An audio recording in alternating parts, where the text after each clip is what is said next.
ideologinya. Dan tafsir-tafsir yang seperti itu yang dipaksakan, disesuaikan dengan ideologinya masing-masing itu disebut dengan apa? Tafsir, disebut dengan ad-dakhilu fit tafsir. Jika itu tidak ada landasan dalil yang jelas, yang subut. Tidak ada dalil yang subut. Tidak didukung dengan dalil yang subut. Yang tetap. Yang sahih. Itu maksudnya subut ya. Atau ada dalilnya, tetapi bertentangan dengan akal sehat. Juga disebut dengan tafsir apa? Disebut dengan tafsir ad-dakhilu fit tafsir. Kemudian yang nomor 2 teman-teman, diperhatikan yang nomor 2 ini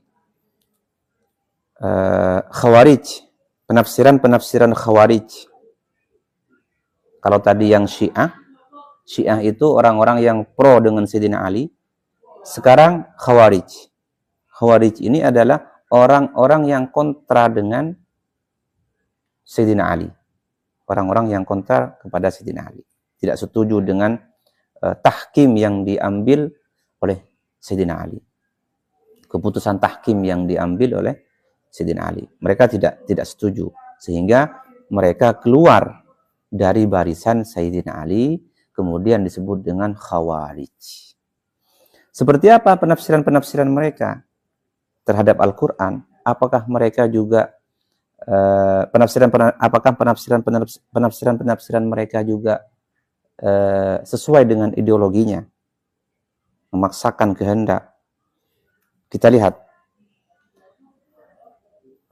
Khawarij ini punya konsep yang berbeda dengan Syiah, berbeda dengan Ahlus Sunnah wal Jamaah, berbeda sekali, sangat kontras ya, sangat kontras. Mereka punya ideologi namanya murtakibul kabair. Murtakibul kabair kafirun.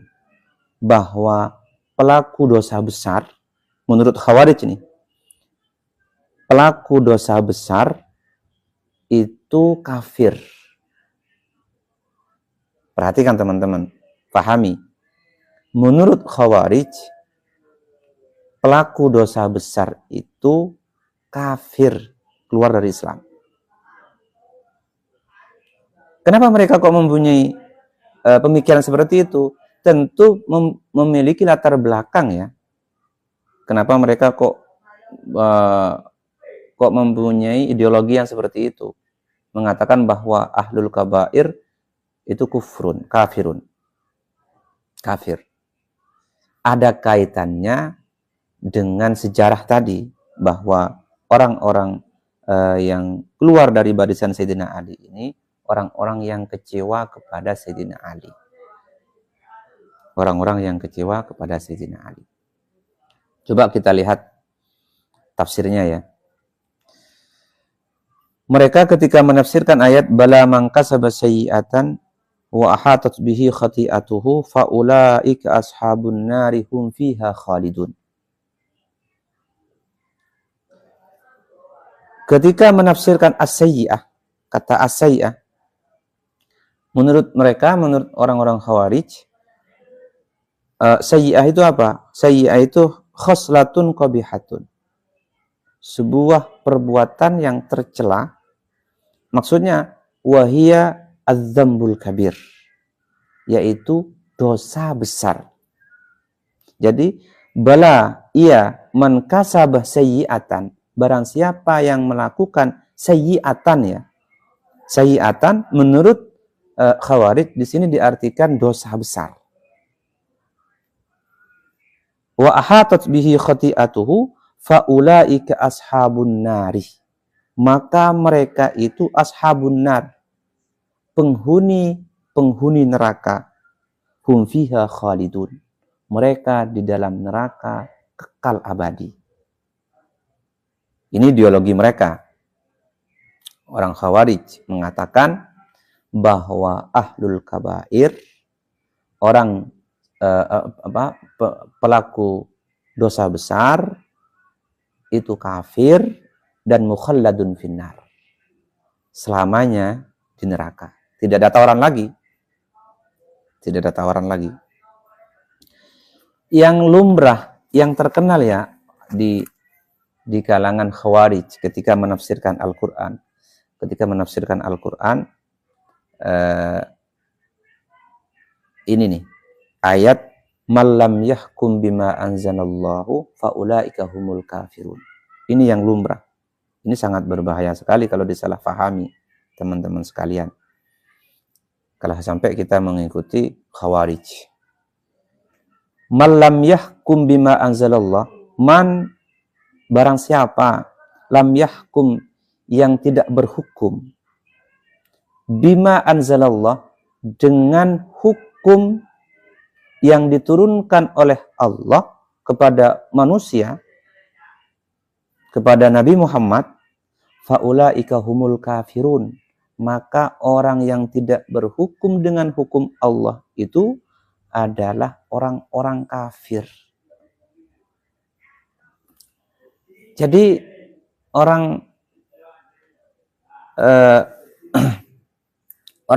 Khawarij itu memahami ayat-ayat Al-Quran difahami hanya sebatas zahiriyahnya saja, difahami hanya sebatas lahiriahnya, tidak melihat tafsir kebahasaan, tidak melihat asbabun nuzul, tidak melihat penafsiran-penafsiran ulama yang lain, tidak mau mereka. Mereka menafsirkan ayat ala ma kana fiha fil Qur'anil Karim, ala ma kana fihi. Ya, zahirnya yang ditafsirkan oleh mereka. Zahirnya saja. Jadi mereka mengatakan bahwa orang yang tidak berhukum dengan hukum Allah kafir. Ini sebenarnya imbas dari kekecewaan mereka kepada Sayyidina Ali pada waktu itu. Sayyidina Ali di situ pada waktu itu ya, pada waktu perang Siffin itu Sayyidina Ali berperang dengan Sayyidina Muawiyah. Pada waktu itu Sayyidina Ali menerima tawaran tahkim dari kubu Sayyidina Muawiyah. Yang itu membuat orang-orang Khawarij ini kecewa terhadap keputusan Sayyidina Ali. Sehingga mereka mengatakan la hukma illa lillah. La hukma illa lillah. Tidak ada hukum yang berlaku kecuali hukum yang dimiliki oleh Allah Subhanahu wa ta'ala. Jadi kita tahu bahwa di Indonesia kita hidup di negara hukum. Di Indonesia kita hidup di negara hukum. Akan tetapi Indonesia tidak menganut hukum agama. Ya. Yang dianut oleh Indonesia adalah hukum positif. Hukum positif yang banyak diserap dari Barat, diserap dari Belanda, produk hukumnya dari Belanda, bukan dari Al-Quran dan hadis. Kalau kita mengikuti ideologi Khawarij, berarti kafir semua. Nah, ini bahaya yang seperti ini, harus dikanter ya. Ya, alhamdulillah untuk saat ini Khawarij ini tidak ada ya, punah. Kelompok-kelompok Khawarij ini sekarang punah, teman-teman. Sudah tidak ada. Itu boomingnya dulu di masanya Sayyidina Ali. Di masanya Sayyidina Ali ada Khawarij. Ada ayat lagi yang ditafsirkan oleh Khawarij, walillahi 'alan nasi hajjul baiti man istata'a ilaihi sabila wa man kafara fa innallaha ghaniyyun 'anil 'alamin. Faja'ala tarikal haji kafiran. Ya, wa tarkul haji dzambun, fa kullu murtakibin lidzambi kafirun. Ini menurut Khawarij. Orang yang tidak melaksanakan haji dia mampu untuk haji, tetapi tidak melaksanakan haji, tidak menunaikan kewajiban haji, itu kafirun. Menurut Khawarij, kafir mereka, keluar dari Islam. Karena meninggalkan kewajiban haji itu termasuk perbuatan dosa, ya kan? Termasuk perbuatan dosa. Orang yang berbuat dosa kafirun menurut Khawarij. Nah, rangkaian-rangkaian penafsiran yang penafsiran Khawarij ini adalah penafsiran yang menyimpang, teman-teman. Penafsiran yang menyimpang. Penafsiran mereka bisa disebut dengan ad-dakhil. Suatu penafsiran yang disusupkan, suatu pemahaman yang disusupkan kepada tafsir. Itu termasuk dakhil juga. Dakhil fi tafsir. Yang nomor 3, kelompok yang nomor 3 ada Mu'tazilah. Ada Mu'tazilah. Kalau tadi pertama Syiah,